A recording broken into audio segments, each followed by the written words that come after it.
One of my favorite sayings is life is like a box of chocolates.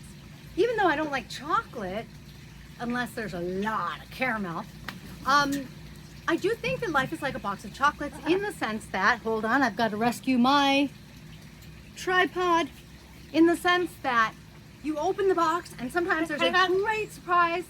Other days you open the box and you bite into a chocolate and you get bitten back.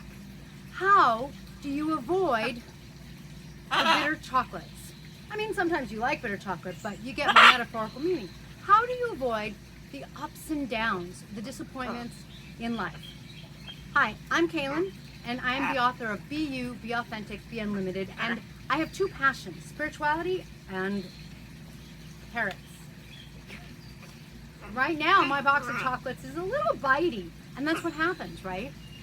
So the question is, when life is good, and we're happy. She flies. When life isn't as good, we measure ourselves by the apparent success, and I gotta rescue my tripod again. And we feel like not as good about ourselves. We think life isn't as good, and we go on this roller coaster. The chocolate is the chocolate is the chocolate. Yes, some chocolates are better than others, especially when you don't like chocolate. You become really picky about chocolate. But life, you know, the chocolates are the chocolates. Life is what it is that it is. And it has ups, downs. It has joys, feathers, bites. It has everything. How do you try to ensure that I'm not offering you a step up? Oh, there goes my tripod again.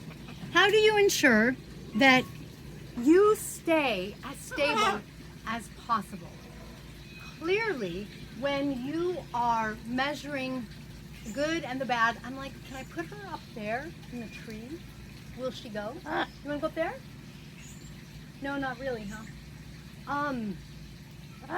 You know, you can't really go by what's working, what's not working, what's making me happy, what's not making me happy, in the sense that that creates highs and lows that are going to make you happy and unhappy.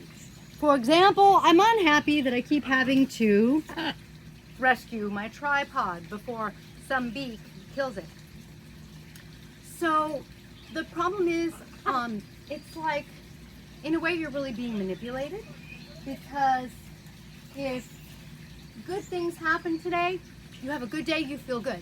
If bad things happen today, you have a bad day, you might feel less than, disempowered, unworthy, incapable.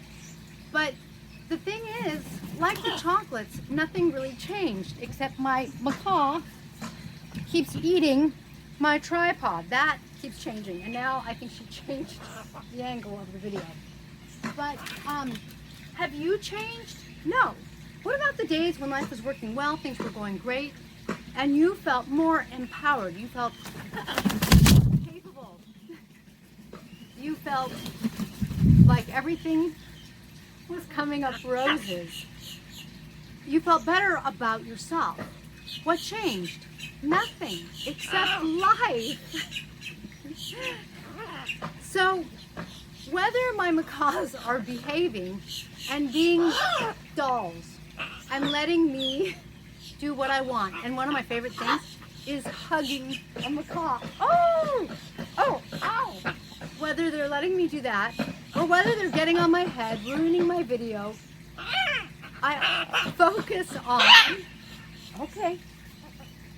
I focus on my love for parrots. I love parrots. I look at them, they're incredible. I look at what they're doing, and they've got life down more than a lot of people. I mean, things happen to them, and they just climb on top of them. Seriously though, things happen to them, and you know, they go on. They don't sit there and cry over spilled milk. They just go on. They are who they are, They are themselves. They like to pick at scabs. They pick at scabs. Come here, I'm gonna give you a kiss. Mwah. And they do everything they can to just enjoy themselves. It doesn't matter what kind of chocolate they're given. Not that I feed them chocolate. But it doesn't matter whether there's a nut in my macaws bowl that she likes or doesn't like. It doesn't matter whether there's vegetables, which she ignores or eats. It doesn't matter whether she eats her pellets or eats my plants.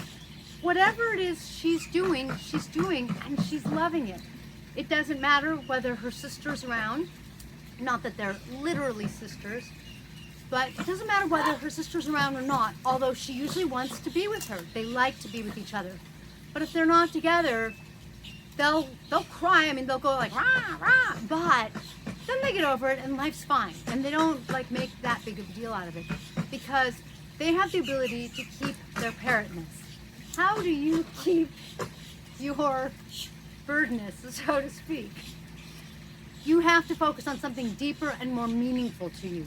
You have to come from either what you're passionate about, what you desire, what you love, what makes you laugh, and that's gonna drive you. So I come from my love of parrots. Some days I have to clean parrot poop.